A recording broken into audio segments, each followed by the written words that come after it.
Nipah! Welcome back, everybody. It's time for the Daily Nipah. Rika Farude Simulator 25. You can get it yourself here at socksmakepleSexy.itch.io. It's free. Pick it up today. Leave it a good comment. Leave it a good rating. Leave it both. Appreciate that. Rika! Yeah, you got back from the beach. Now you just want to chill, right? Yeah, alright, Rika. Let's see if you be ballin' today. Rika. What's going on out there, everybody? Hope you're having a good Sunday. I accidentally forgot to upload the Saturday Nipah, but I uploaded this morning, so you're getting double Nipah on this Saturday, or on the Sunday even. Enjoy all the Nipahs. I barely did anything yesterday other than stream and clean. That's a triple dup. Oh.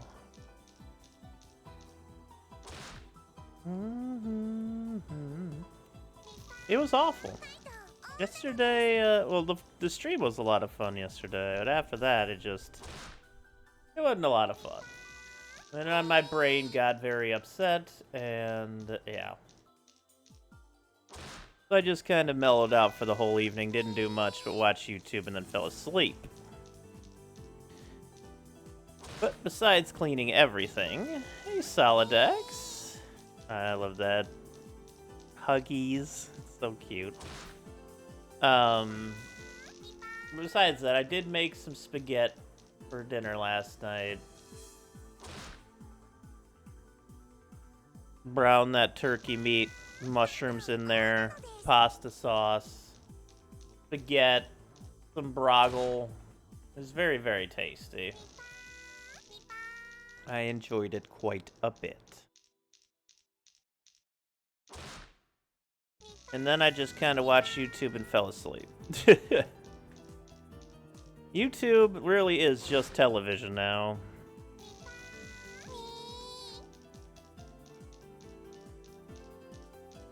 For me, anyways.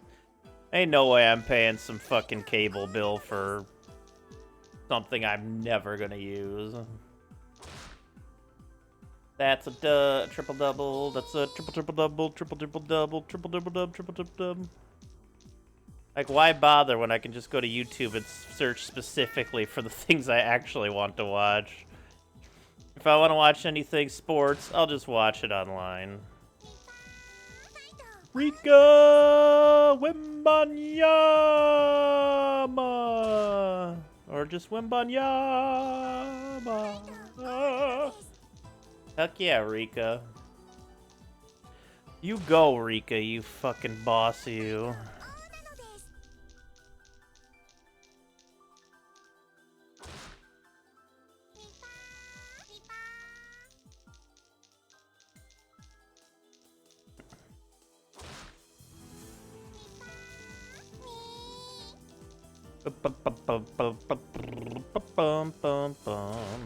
Oh my god, well, no, actually, the four trick Payton.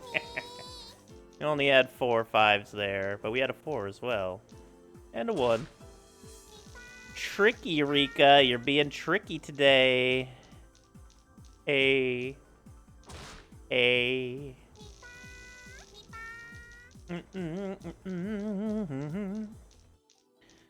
We're gonna get ready to go to the end today. We're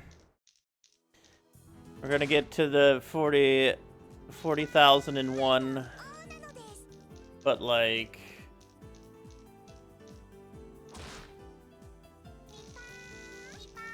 oh yeah, we have to do one more mission because the stupid Necrons attacked one more time.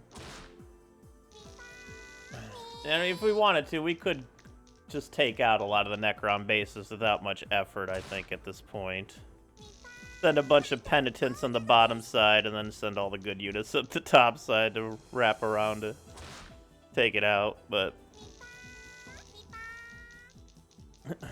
Again, there's other playthroughs I want to try here, so... As much as I want to keep going, Because I love, you know, maxing out troops and stuff. I always find that to be fun.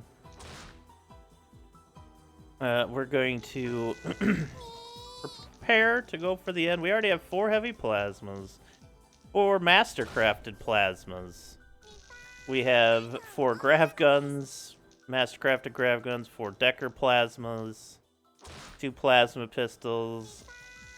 I mean, if we get some more resources, we could definitely just keep getting a lot of good stuff.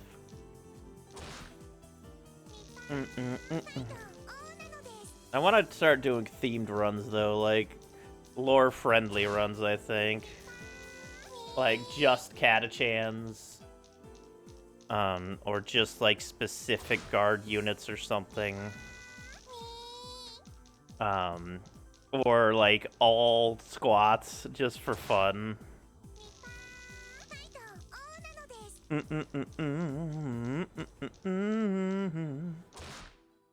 Commissars do help a lot with, keeping your good peeps alive. Because you gotta think, like, a unit with, like, 90 time units, and then they get dual inspired, technically has, like, 180 time units. With the assistance of another unit. So that's why guard ends up being very powerful. And if you get a sword inspired in a group, a bunch of them, they all get another turn. So it's like, goddamn, you know?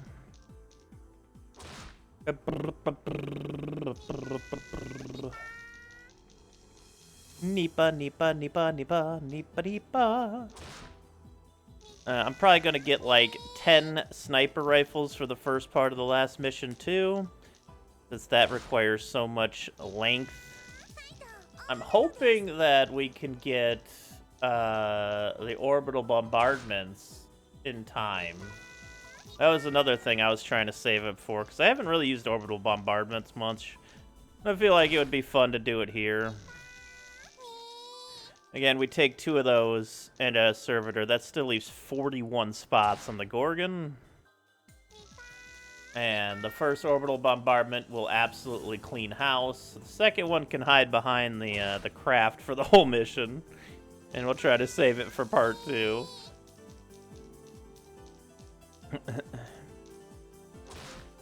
Bum bum bum ba-da-dum. Bum bum bum. And we'll just, like, nuke everything.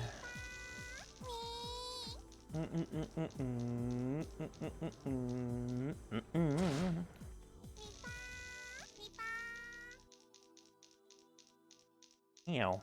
But yeah, that's what I'm hoping for. We'll see if it comes to fruition or not. I don't know how many more days the thing needs to finish to make orbital bombardments. It's a 50-day process. I think I started it on the 11th. What? You all saw that right before the flip. We had a 6-1 hot chip Potsy, but it was 1 before that. Oh, Rika. Nice triple-double, by the way. Oh, and what is your obsession with that hot chip Potsy, mother? God dang it. Rika, you silly goose. But prepping for the end. We're probably going to have a lot of our squads take snipers in the first part. Our higher-end troops are just going to take snipers. We're not going to be able to move very much in the first part. We're going to have a lot of mortars, actually, as well. The first part, and I guess the second part, are both very mortar-friendly, so we'll probably purchase or make a ton of mortars for the final mission. Maybe 6 would be a good amount. That way we can spread them 3 and 3 throughout the ship.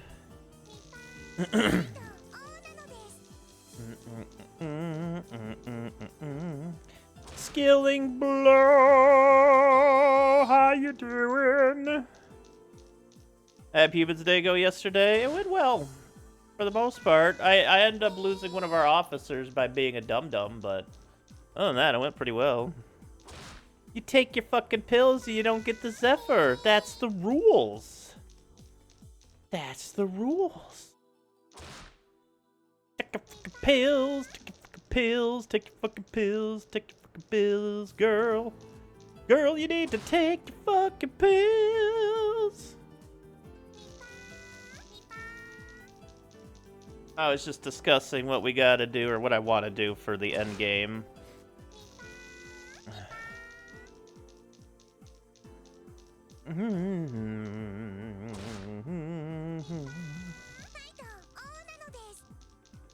Oh, Rika. It's gonna be fun. I think we got a pretty good roster here. What I've found out playing the Abhuman is they actually specialize in speed. Chunky Ogrins to take damage, but they have speed on their side. Beasts are fast. Felinids are fast. That's very good to use in XCOM. Once they get up there, 100 time units and 100 time and like 130 for the Felinids if you give them their close assault suits. And then you got Ogrins to take the chunks and squats who are good for like mortars and mounted machine gun nests and stuff like that. They don't do too bad. Even without having any of the cool special upgrade stuff that other things get, they don't do too bad.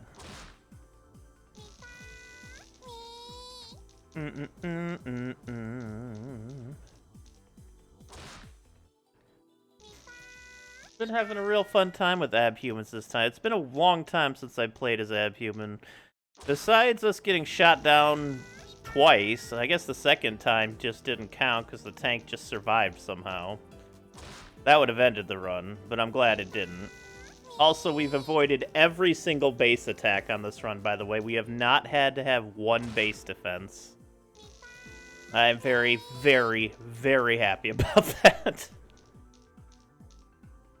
I think I'm starting to get the idea of how to avoid base defenses altogether and just never having to worry about it. I know, but at this point we have, what, 7 melted defenses? 6? They're not getting in. Unless we're incredibly unlucky. Knock on wood. I don't think they're getting in. And even if they do, they're probably not going to have much left after getting smacked by the Meltas. But, I mean, 3 Meltas took out the Necron super ship. And I have 6 of them, and they hit at 80%. Why would you say that? I'm tempting fate, Skilling Blow. Just like that 4 house right there. Just like Rika tempts fates every day. I'm with you, Rika.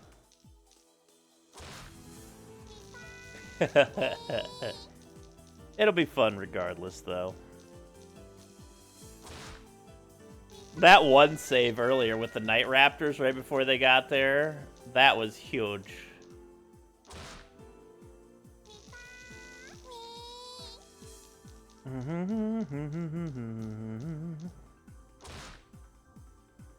But I think I have a decent plan to just not deal with base defenses from now on if I can help it. Derek's is right with just land at the landed crafts, deal with them that way, don't shoot them down. Because that'll end up queuing retaliation missions, and you don't want to queue retaliation missions.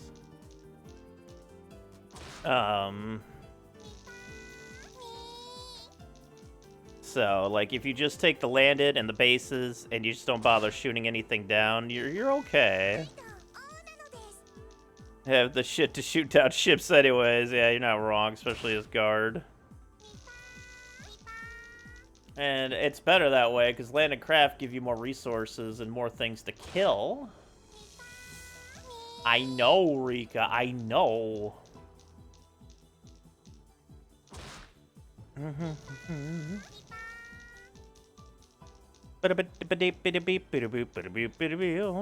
So I'm excited to, I mean, we're going to a mission right away today, because we have to save just a little more points for the next month. It'll be a night mission, at one of the Xenocults, but I don't think it's going to be too bad. That's a straight. Our Diviner should be able to basically view everything. The Diviner has completely changed my... Well, besides Thunderclap being good, the Diviner itself is the best Psyker. Mad Vision, good stats, and Thunderclap. It's like the upgraded version of the original Psyker, which makes sense. Got really good side vision, so we can always be able to know where everything is coming at us. We have 4 fully devout Psykers now, which we're probably gonna mostly not use their Thunderclap on the last mission, because we don't really want them to turn. And we don't really need to stun too many enemies. I mean, we'll still use them, don't get me wrong. But there's 3 missions. We're only going to have so many healers. The Eldar should probably be healers. They're pretty great at healing, which I like. 50 heal charges is really nice. I really want to check out the Eldar one of these days. They have a lot of cool shit. That is another straight Rika. But this run has been fun. I like Abhumans. I've tried to make it as Abhuman as possible. Farseers, Psykers, you know, sticking to Beasts, Felinids, and all that. That's why we kind of just dropped Catachans, because next playthrough of Guard will probably be tons of Catachans. And just regular Guard units and such. But even regular guards don't get the time units that beasts and felinids do, and that's important to note. Time units are really important, especially for close quarter combat situations. Like level 2 and 3 will have a lot of necessary time unit moments. Level 2 should be interesting, because we got to take care of the walls. Also, make sure to remind me that I want to mark down everyone's stats going into the last mission. I want to actually keep track of them this time. That way, everybody has their final stats at the end of the run. Gotta make sure to do that this time. But I don't see us doing the end today because, well, the end is very long. But it might actually be a little less long with 2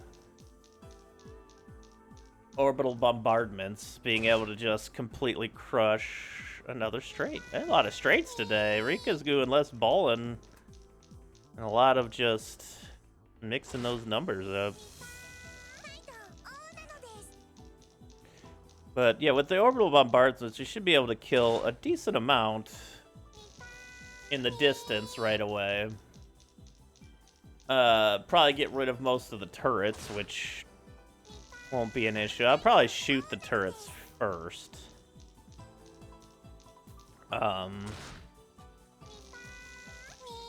With whatever side tanks we come with that comes, and then I'll put the orbital bombardment out there and try to get as much as I can. It'll probably be more of the top right-ish part of the map, as long as it gets near the wall, though.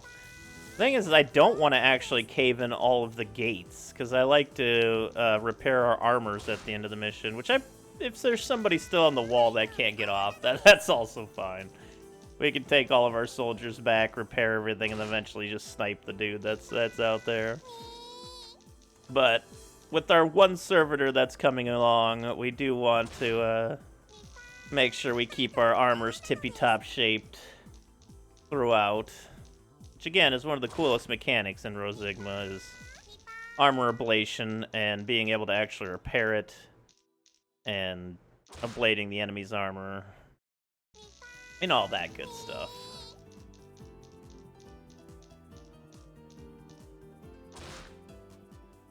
Another straight, Rika. My goodness, you are on a roll today, aren't you? Less ball and more shot calling, I guess. But I think mortars and snipers for the first part. Of course, mixed with some master-crafted plasmas all over the place. Because there are some that get to spawn next to us and all that jazz. Ism. The second part, probably still going with some mortars and the Gorgon. But if we get our orbital bombardment to part 2, we can also just nuke a ton of their cover and enemies immediately.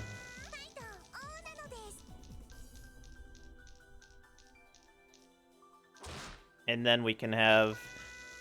Well, the thing is when grenades didn't instantly explode, I used to have grenadiers inside the Gorgon. It's probably a little too scary now.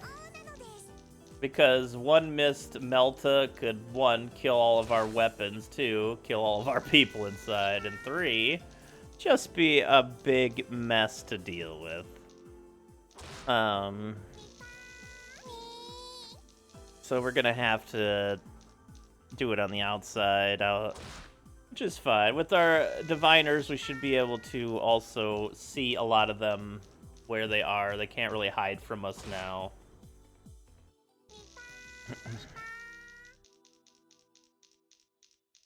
And I can have them on the front end of the Gorgon in part 2. That's a double triple. Nice.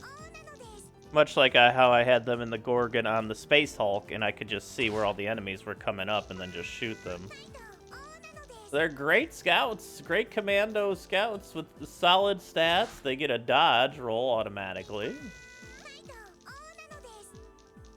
Honestly, if I see a single shot thing, sending them out there to get the reaction fire isn't even a bad idea, because even if it hits, they'll dodge it. As long as it's not an AoE thing, like a missile or something.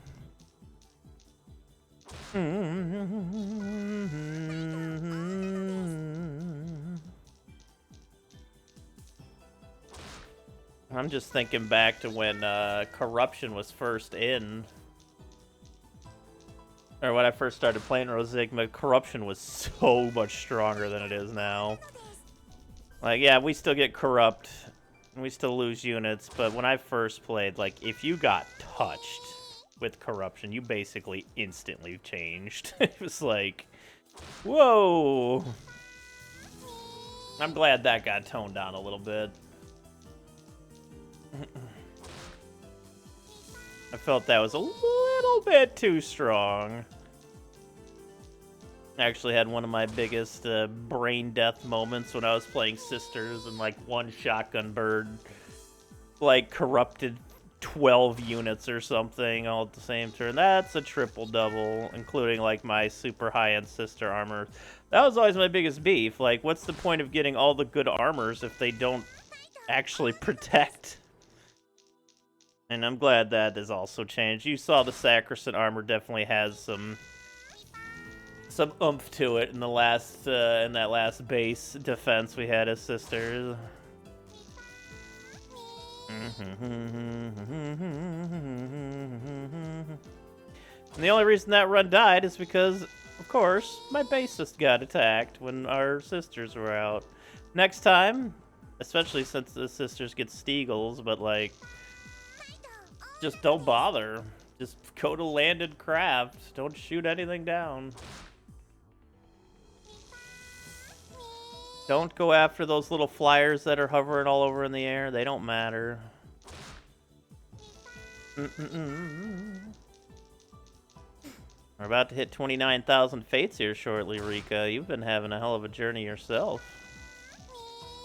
I know. I know. That's a 4 house. Well done, Rika.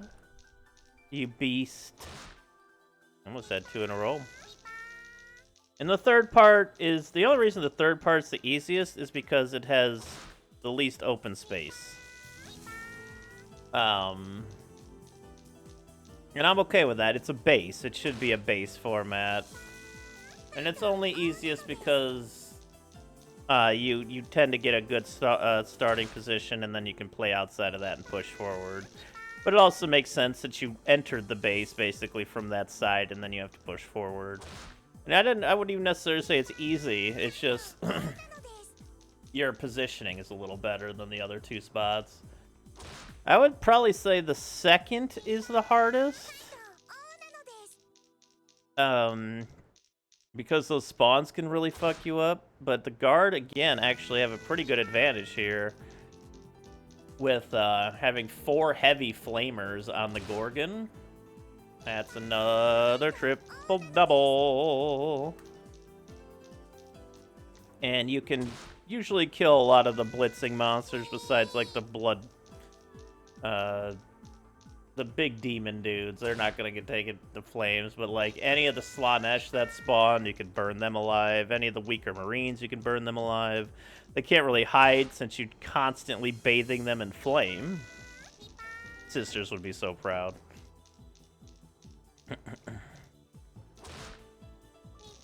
Boom, boom, boom, boom. But the guard have a pretty solid vehicle, probably the best vehicle for part 2 that I've seen. It's positioned correctly, looking into the stage. You have the ability to mortar out of the Gorgon. You can put, like, I'm going to put the Diviner Psychers up front to be able to see everything. Plus, they can thunderclap anything through there. And just in general, it'll be nice.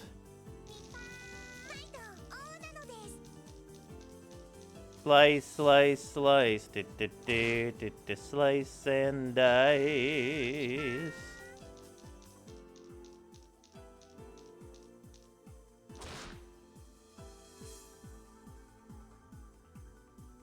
Alright, Rika, we're down to our final 12 rolls here. Come on, ball out. We want to ball out. We're desperate to see the new balling out mechanics. You're making everybody wait here.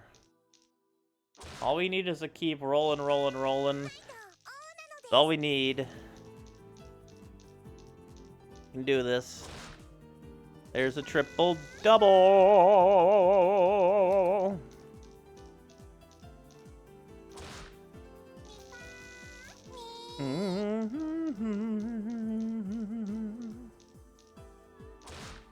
Almost, Rika, almost. Perhaps next time, then, you can ball out. You're gonna just leave us on edge here to see all the new fucking ball and shit again. There's another triple-double, though. I mean, if you get to 100 or 1,050 triple dubs, that would also work, but you're a little far away. Still got 24 more to go. That's still only like 2 Daily Nipahs. It's really not that much.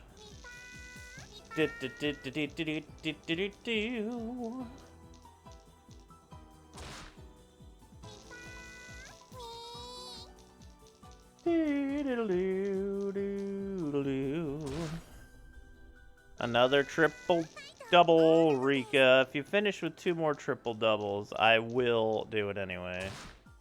Well, that was a 4 house. Not quite a triple double. Last roll of the day, Rika. What you got for us? Oh, so close to another trip dub. Rika Furude Simulator 25. We're 29,000 fates down now. We are close to the 30,000 fate mark. Thank you so much for watching, everybody. I appreciate that. Once again, you can get it yourself here at SocksMePeopleSexy.itch.io. There's so many fun games there. There really is. You should check them out. They're free. Rate them. Comment. Love them. But until next time, thank you so much for watching. I appreciate that very much. Please like and subscribe. I'd also appreciate that. Positive vibes. And remember...